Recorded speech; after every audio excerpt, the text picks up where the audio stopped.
নমস্কাৰ বন্ধুসকল, মই আপোনালোক সকলোকে আছামিজ বাস্তু চেনেললৈ স্বাগতম জনাইছোঁ। বন্ধুসকল, মোৰ নাম গোবিন্দ ৰাজখোৱা, মই এজন বাস্তু এক্সপাৰ্ট নিউমেৰলজিষ্ট। বন্ধুসকল, আপোনালোকৰ সুবিধাৰ্থে মই চেনেলটোত বাস্তুৰ সম্পৰ্কে, সংখ্যা তত্ত্বৰ সম্পৰ্কে, জ্যোতিষৰ সম্পৰ্কে, তাৰ লগতে তন্ত্ৰৰ বিভিন্ন প্ৰয়োগৰ ভিডিঅ'সমূহ ইয়াত আপলোড কৰি থাকোঁ। গতিকে যদিহে আপোনালোকৰ মোৰ চেনেলৰ ভিডিঅ'সমূহ চাই ভাল লাগে, অনুগ্ৰহ কৰি মোৰ চেনেলটো ছাবস্ক্ৰাইব কৰিব, ভিডিঅ'সমূহ লাইক কৰিব, কমেণ্ট কৰিব আৰু যিমান পাৰে শ্বেয়াৰ কৰিব। বন্ধুসকল, আজি মই আপোনালোকৰ লগত এটা বিশেষ বিষয়ক লৈ আলোচনা কৰিবলৈ আগবাঢ়িছোঁ। বন্ধুসকল, বিষয়টো বহুতৰ কাৰণে নতুন হ'ব পাৰে, গতিকে আপোনালোকে সম্পূৰ্ণ কথাখিনি ধ্যান দি শুনিব যাতে সম্পূৰ্ণ কথাখিনি বুজি পায়। বন্ধুসকল, আজি মই আপোনালোকৰ লগত আলোচনা কৰিবলৈ আগবাঢ়িছোঁ ছিগনেচাৰ এনালাইচিছৰ সম্পৰ্কে। অৰ্থাৎ আপোনাৰ চহী, যি আপুনি চহী মাৰে বিভিন্ন ধৰণৰ ডকুমেণ্টছত, সেই চহীয়ে আপোনাৰ বিষয়ে কি কয়, সেই চহীটো আমি কেনেকৈ মাৰিব লাগে, আমি সঠিক ছিগনেচাৰ কৰি আমাৰ কেৰিয়াৰত কিদৰে আমি ওপৰলৈ যাব পাৰোঁ, আৰু কিদৰে এটা ভুল ছিগনেচাৰ আমাক জীৱনত তললৈ নি থাকে, অৱনতি কৰাই থাকে, সেই বিষয়ে আজি মই আলোচনা কৰিম। এই বিষয়টোক কোৱা হয় বন্ধুসকল গ্ৰাফলজি। অৰ্থাৎ আপোনাৰ হেণ্ডৰাইটিং এনালাইচিছ কৰা হয়। অৰ্থাৎ আপুনি হাতৰ আখৰৰ পৰা সেই ব্যক্তিজনৰ সম্পৰ্কে, সেই ব্যক্তিজনৰ ব্যক্তিত্বৰ সম্পৰ্কে আমি জানিব পাৰোঁ, তাকে কোৱা হয় গ্ৰাফলজি। বন্ধুসকল, এই বিষয়টো একেবাৰে নতুন বিষয়। হয়তো বহুতে এই বিষয়কেইটা আজি প্ৰথম শুনিছে যে গ্ৰাফলজি আৰু ছিগনেচাৰ এনালাইচিছ। কিন্তু বন্ধুসকল, এজন ব্যক্তিৰ হেণ্ডৰাইটিঙৰ জৰিয়তেও সেই ব্যক্তিজনৰ ব্যক্তিত্বৰ সম্পৰ্কে, তেওঁ কেনেকৈ চিন্তা কৰে, তেওঁ কি বিচাৰে, এইবিলাকৰ বিষয়ে জানিব পাৰি। বন্ধুসকল, এতিয়া কথা হ'ল যে আমাৰ ছিগনেচাৰটো কিয় ইম্পৰ্টেণ্ট। কিয়নো বন্ধুসকল, যদি আপুনি কোনো চৰকাৰী চাকৰি কৰে তেন্তে আপোনাৰতো ছিগনেচাৰটো অত্যন্ত ইম্পৰ্টেণ্ট হয়েই।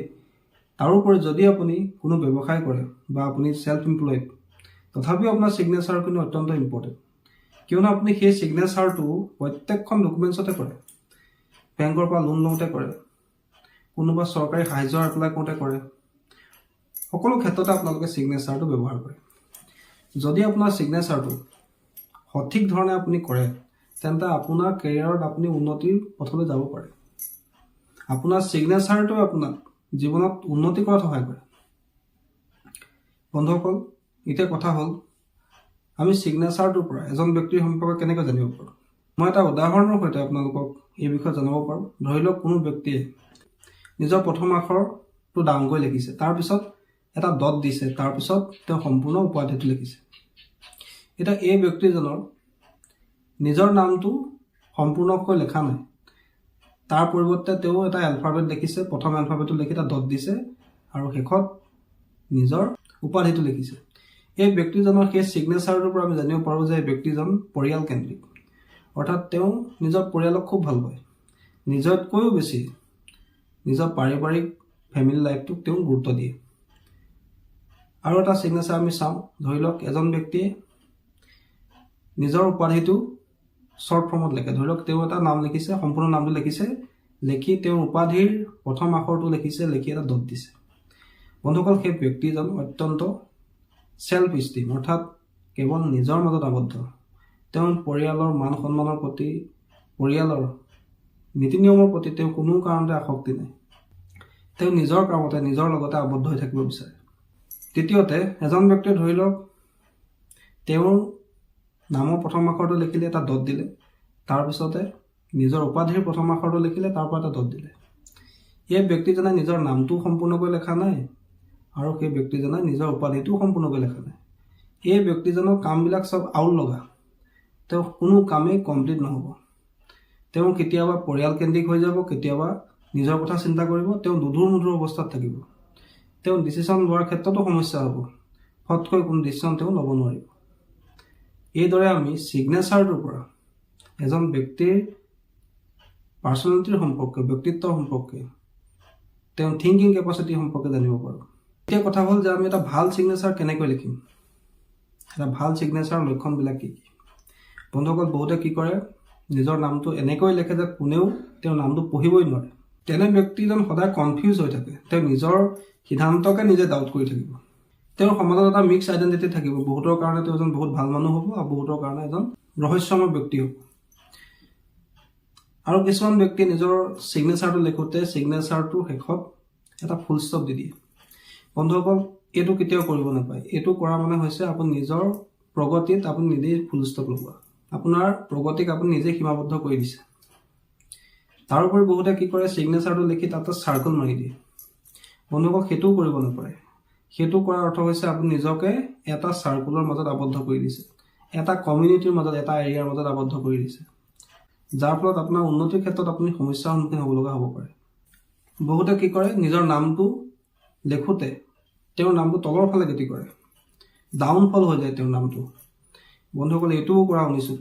এনে কৰিলে সেই ব্যক্তিজনৰ লাহে লাহে ব্যৱসায়তে হওক, চাকৰিৰ ক্ষেত্ৰতে হওক, তেওঁ ইমেজটো তলৰ ফালে গতি কৰে। আৰু কিছুমান ব্যক্তি আছে যিসকল নিজৰ নামটো লেখাৰ পিছত মাজতে এটা দাগ মাৰি দিয়ে, স্ক্ৰল কৰি দিয়ে, অৰ্থাৎ নিজৰ নামটো নিজে কাটি দিয়ে। বন্ধুসকল, এইটোও কৰা অনুচিত। এনে কৰিলে আপোনাৰ পাব্লিক ইমেজ বেয়া হয়, অৰ্থাৎ মানুহৰ আপুনি প্ৰিয়পাত্ৰ হোৱাৰ ক্ষেত্ৰত সমস্যা হয়, আপোনাৰ নেম ফেম লাভ কৰাত আপোনাৰ সমস্যা হয়। আপুনি নিজে কৰা কামৰ পৰা, নিজে লোৱা সিদ্ধান্তৰ পৰা আপুনি পিছত পস্তাই থাকিব লগা হ'ব পাৰে। কেতিয়াও এই ধৰণে ছিগনেচাৰ মাৰিব নাপায়। বন্ধুসকল, এতিয়া কথা হ'ল আমি ছিগনেচাৰ কেনেকৈ মাৰিব লাগে। বন্ধুসকল, আমি সদায় ছিগনেচাৰ মাৰোঁতে এটা কথা মনত ৰাখিব লাগে যে আমাৰ ছিগনেচাৰটো যাতে সুন্দৰ হয়, ছিগনেচাৰটো যাতে আমাৰ স্পষ্ট হয়, অৰ্থাৎ মানুহে যাতে পঢ়িব পাৰে। অস্পষ্টকৈ কেতিয়াও ছিগনেচাৰ মাৰিব নালাগে।